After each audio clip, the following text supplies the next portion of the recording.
नमस्कार, आप देख रहे हैं सी न्यूज भारत और मैं हूं आपके साथ ज्योति श्रीवास्तव। वक्त हो चुका है यूपी बुलेटिन का, जिसमें बात होगी हापुड़ की, जहां तेंदुए के सफल रेस्क्यू होने पर डीएफओ ने दिया बयान। साथ ही बताएंगे कैसे प्रतापगढ़ में लूट के 2 शातिर अपराधी गोली लगने से घायल, तमंचा व लूटा माल बरामद। ऐसी तमाम खबरों पर विस्तार से करेंगे चर्चा।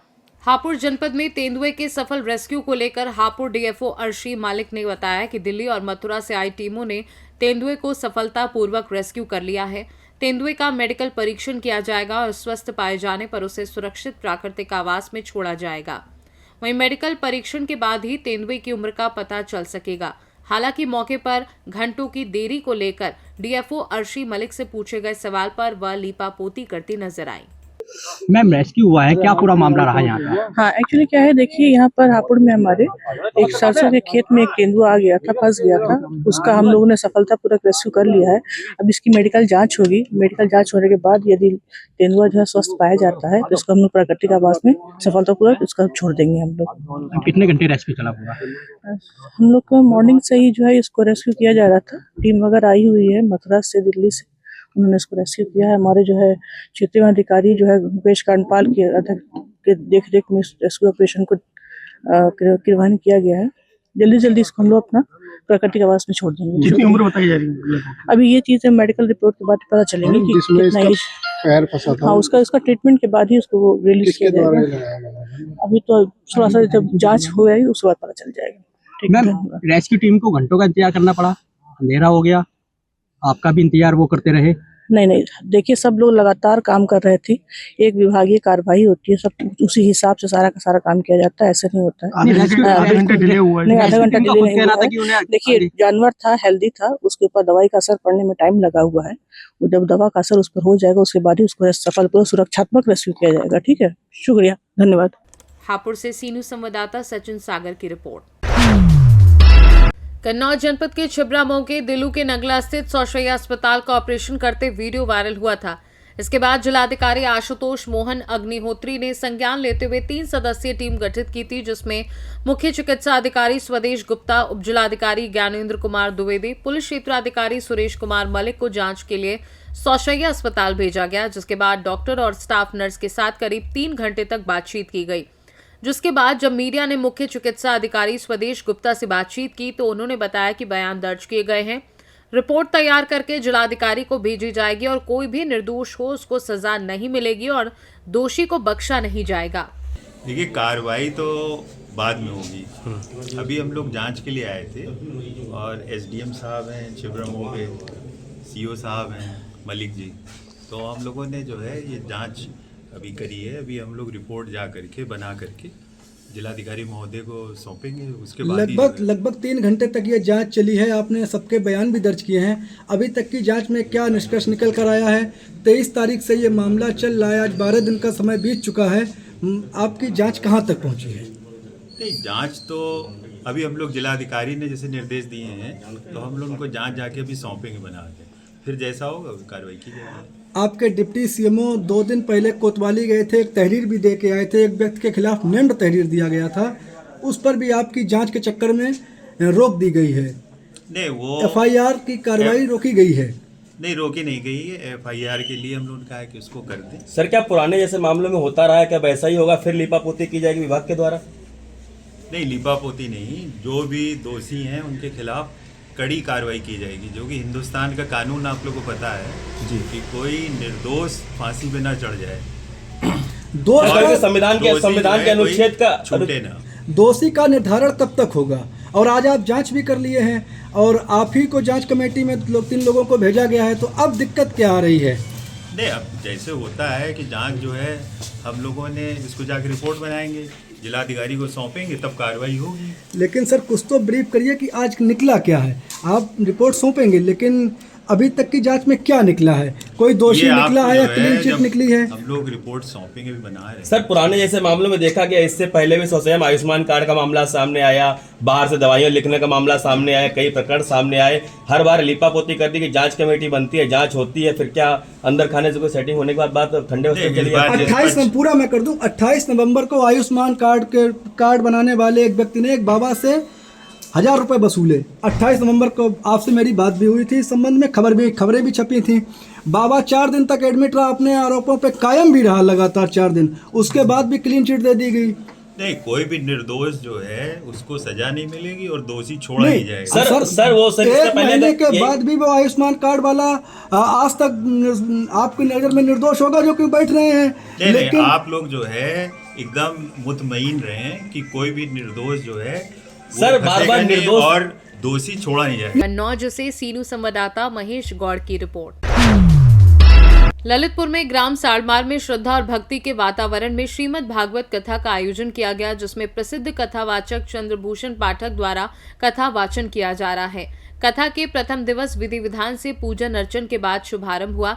इस दौरान चंद्रभूषण पाठक ने श्रीमद् भागवत के महत्व पर प्रकाश डालते हुए कहा कि भागवत कथा से मानव जीवन को सही दिशा मिलती है और भक्ति, ज्ञान व वैराग्य का भाव जागृत होता है। कथा में बड़ी संख्या में श्रद्धालु उपस्थित रहे और भक्ति रस में सराबोर दिखे। वहीं आयोजकों ने बताया कि कथा का आयोजन निर्धारित तिथियों तक प्रतिदिन जारी रहेगा, जिसमें आसपास के ग्रामों से भी श्रद्धालु भाग ले रहे हैं। ललितपुर से सीनू संवाददाता ऋषि तिवारी की रिपोर्ट। जनपद ललितपुर के थाना मेहरोनी अंतर्गत ग्राम पड़वा का मामला सामने आया है, जहां एक बुजुर्ग ग्रामीण ने अपने ही सगे भतीजे पर धोखाधड़ी कर 16 डिसमल जमीन की जगह फर्जी तरीके से 4 एकड़ जमीन अपने नाम रजिस्ट्री कराने का आरोप लगाया है। पीड़ित के अनुसार भतीजे ने कम जमीन की बात कहकर दस्तावेजों पर हस्ताक्षर कराए और रजिस्ट्री के समय चेक दिया, जिसे रजिस्ट्रार कार्यालय से बाहर निकलते ही धोखे से छीन लिया गया। बुजुर्ग ने बताया कि उसकी पत्नी आंखों से अंधी और कानों से बहरी है, 2 छोटी बच्चियां हैं और जमीन ही परिवार की आजीविका का एकमात्र साधन थी। जमीन छिन जाने से परिवार के सामने भरण पोषण का संकट खड़ा हो गया है। पीड़ित बुजुर्ग पिछले 20 दिनों से तहसील व अन्य अधिकारियों के चक्कर काट रहा है, लेकिन अभी तक उसे न्याय नहीं मिल पाया है। क्या नाम है आपका? पंचम सिंह कौन से गांव के हो? धबारी। क्या मामला हो चुका है? हमारा मामला साहब जो होगा हाँ कि हमारी 16 की बात थी हाँ। और 4 एकड़ घटवा ली और हम कौन ने घटवा ली? जगभान सिंह को बताया ना, लड़का जगभान सिंह ने। हाँ, अपने जगवान कौन है आपके? अब जैसी हमारे जगभान आए तो भतीजी। हाँ, हाँ, तो का क्या क्या आप खुलवा के ले आए थे? हमें जो लोग आके ले आए थे कि चलो रजिस्ट्री कर दी। हाँ, कितने की एकड़ की कर रहे थे आप रजिस्ट्री? हम तो 16 डिसमल की। हाँ, हाँ 16 डिसमल की कर हाँ, रहे और थे। ने 4 की घटवा ली हमसे। तो ई की जो आसपास वकील से आपने बात नहीं करी अब क्या? हमें मिल ही नहीं वकील, हमें तो हाँ हाँ। हमें वहाँ दुकान रही। अब अच्छा। हम जेते पठवाई जत वहाँ एक ओते हाँ। ओते तो ये जे इनन के तो माए भी करवाते रहे फिर दाऊ?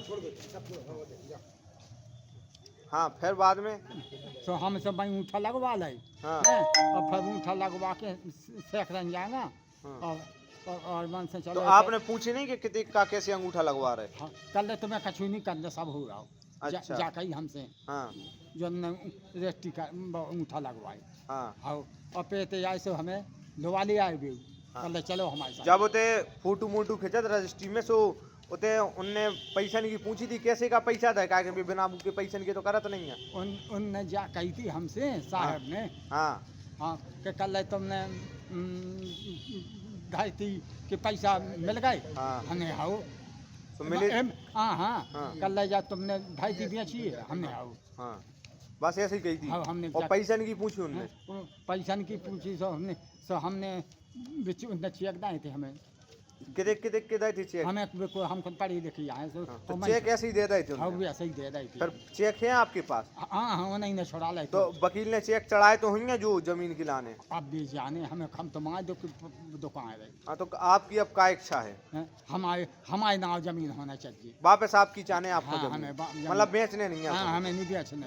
हम हाँ। काय बेचे बाबूजी, हमने तो बे जमीन हती अभी तुमने घट वाले हमें तो 16 बेची थी।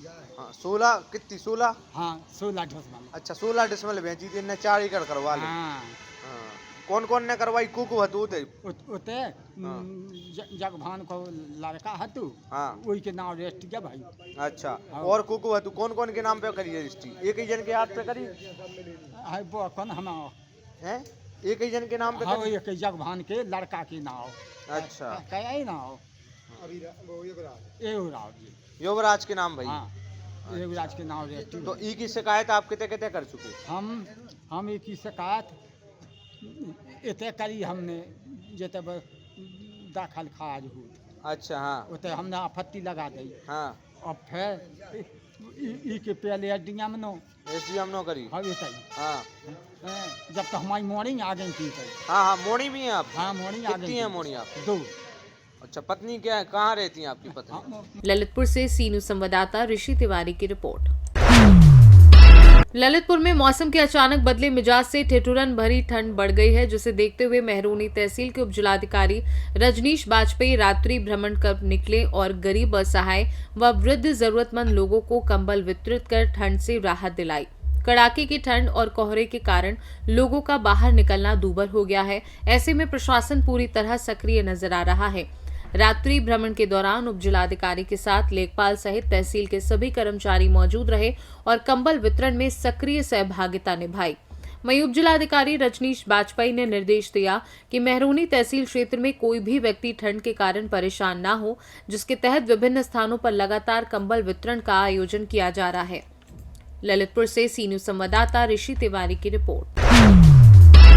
जनपद प्रतापगढ़ के थाना दिलीपुर क्षेत्र में पुलिस ने बड़ी कार्यवाही करते हुए लूट की घटना में वांछित 2 शातिर अपराधियों को मुठभेड़ के बाद गिरफ्तार कर लिया।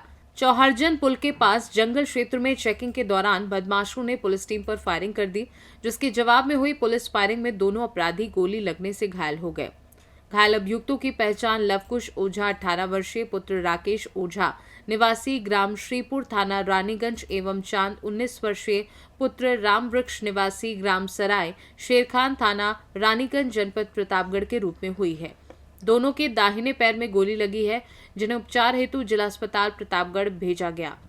पुलिस ने मौके से अभियुक्तों के कब्जे से 2 देशी तमंचा, 315 बोर, 4 खोखा कारतूस, 2 जिंदा कारतूस तथा लूट की गई ई-रिक्शा की बैटरी बरामद की।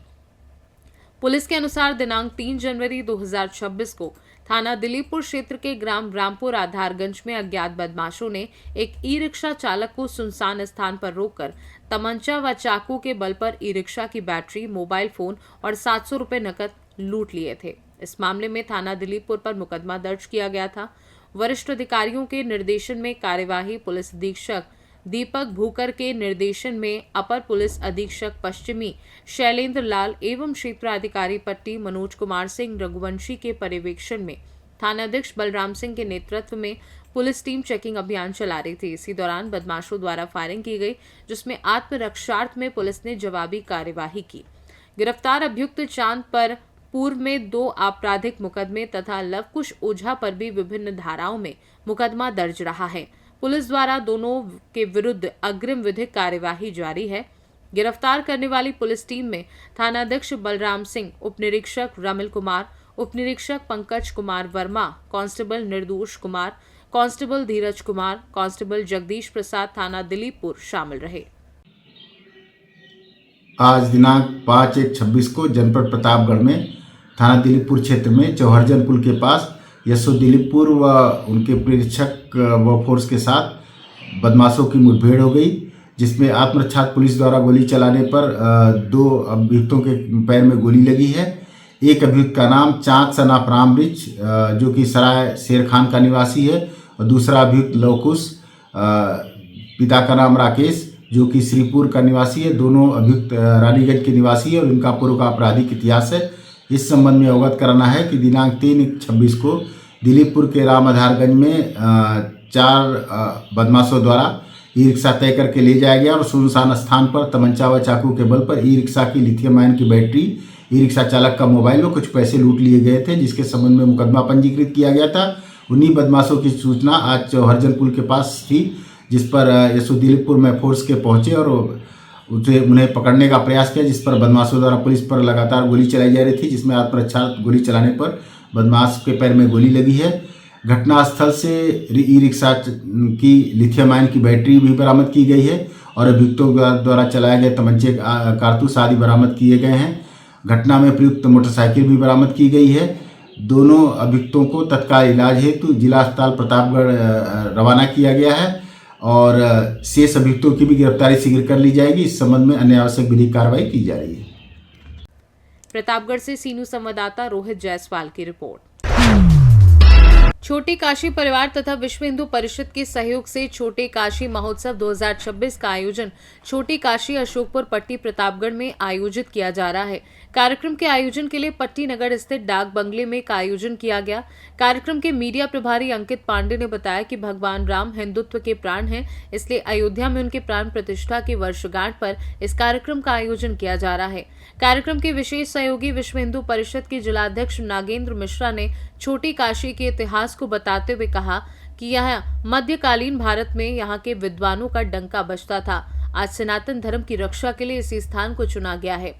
कोषाध्यक्ष आचार्य पवन पांडे ने बताया कि प्रथम दिवस 21 जनवरी सनातन एकता यात्रा सुबह 9 बजे से निकाली जाएगी, जिसमें सनातन धर्म से आस्था रखने वाले लोग शामिल होंगे और दूसरे दिन सुंदरकांड, निःशुल्क स्वास्थ्य शिविर, नेत्र जांच शिविर का आयोजन किया जाएगा। उसके बाद माता जानकी प्रसादम का वितरण किया जाएगा। कार्यक्रम के संरक्षक सुरेंद्र पांडे, लल्लन अध्यक्ष रमापति पांडे, इंद्रजीत पांडे उपाध्यक्ष, अंकित पांडे मीडिया प्रभारी, राज पांडे सचिव, प्रभाकर पांडे उप सचिव, राजपति लालपाल प्रचार मंत्री, विवेक पांडे महामंत्री, आशुतोष पांडे, पवन पांडे विधिक सलाहकार, चंद्रशेखर पांडे, संजय पांडे, शिव पांडे, अंकित पांडे, मोनू पांडे, रोशन पांडे समस्त छोटी काशी के सहयोग से कार्यक्रम का आयोजन किया जा रहा है।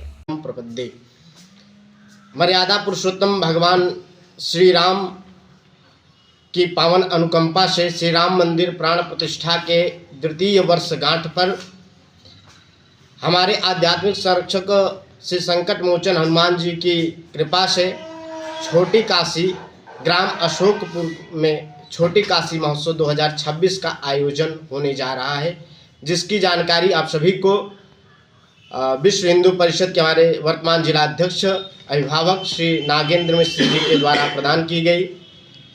थोड़ा सा जानकारी इस कार्यक्रम के विषय में हम देना चाहेंगे। प्रथम दिवस इसमें जो कार्यक्रम है 21 जनवरी 2026 को सनातन एकता यात्रा का विशाल आयोजन किया गया है।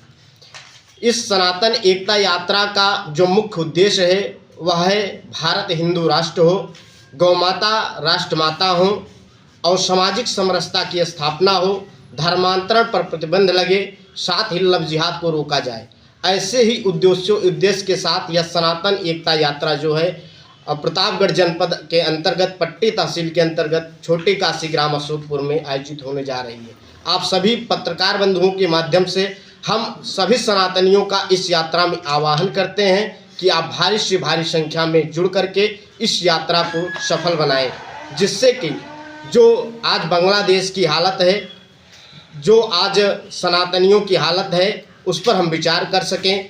और इस कार्यक्रम के जो हमारे आयोजक हैं छोटी काशी परिवार हमारा आयोजन कर रहा है, जिसके संरक्षक हमारे अभिभावक आदरणीय श्री सुरेंद्र पांडे जी, प्रबंधक पंडित राजपूत महाविद्यालय परमीपट्टी, इन्हीं के संरक्षण में यह कार्यक्रम का आयोजन किया जा रहा है, जिसमें हमारी स्वयंसेवक संस्थाएं, विश्व हिंदू परिषद एवं साथ ही सनातन धर्म के जो विरोधी हैं उनको तत्परता से जवाब देने में तथा त्वरित कार्रवाई के लिए प्रसिद्ध बजरंग दल, जिसके जिला संयोजक भी हमारे साथ हमारे भ्राता प्रिंस जी हैं, जिनके सहयोग से यह यात्रा संपन्न होगी। आप सभी पत्रकार बंधुओं का भी मैं बहुत धन्यवाद प्रकट करूंगा कि आप सब यहां पर उपस्थित होकर सनातन की इस पहल को जन जन तक पहुंचाने का काम कर रहे हैं। भारत माता की जय, भारत हिंदू राष्ट्र की जय। काल से विद्वानों का गढ़ रहा है। यहाँ कई पीढ़ियों में ऐसे विद्वान हुए जो अपने विषय के, व्याकरण के, ज्योतिष के, साहित्य के, कर्मकांड के मर्मज्ञ रहे और उनको बिल्कुल एकाधिकार था। बनारस में तमाम सम्मेलनों में वे पूरे काशी क्षेत्र के विद्वानों को पराजित करके अपनी वहाँ धूरी जमाई और उसी के नाम पर फिर छोटी काशी कहा जाने लगा। धर्म के प्रचार प्रसार में, क्योंकि अगर कुछ है अपने यहाँ तो सब जगह, चाहे जो भी उदाहरण, अगर पुत्र हो तो राम जैसा, मित्र हो तो राम जैसा, पति हो तो राम जैसा, राजा हो तो राम जैसा, भाई हो तो राम जैसा। राम का ही उदाहरण हमारे समाज का एक आदर्श है, जिसके लिए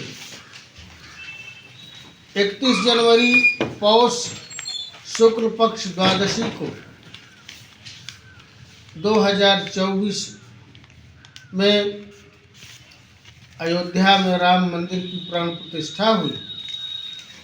उस प्राण प्रतिष्ठा के ही अवसर पर पिछले गत वर्ष भी द्वादशी पौष शुक्ल पक्ष को हमारे अशोकपुर के पवन पांडे जी और अंकित आदि के द्वारा जो भी बना, उस महोत्सव का स्वरूप लिया गया, प्रारंभ किया गया। और इस वर्ष ये तीसरा है। साल तो 2 ही लगा, क्योंकि 2025 में 2 बार प्रतिष्ठा हुई भगवान राम की, क्योंकि हमारी जो भारतीय परंपरा के अनुसार जो तिथि और मास है वही लिया जाता है। पिछले साल 31 जनवरी को पड़ा और इस वर्ष भी दिसंबर में ही 31 दिसंबर को ही वह। प्रतापगढ़ से सीनू संवाददाता रोहित जायसवाल की रिपोर्ट। यूपी बुलेटिन में फिलहाल के लिए इतना ही। देश दुनिया की बाकी खबरों को जानने के लिए आप देखते रहिए सी न्यूज़ भारत।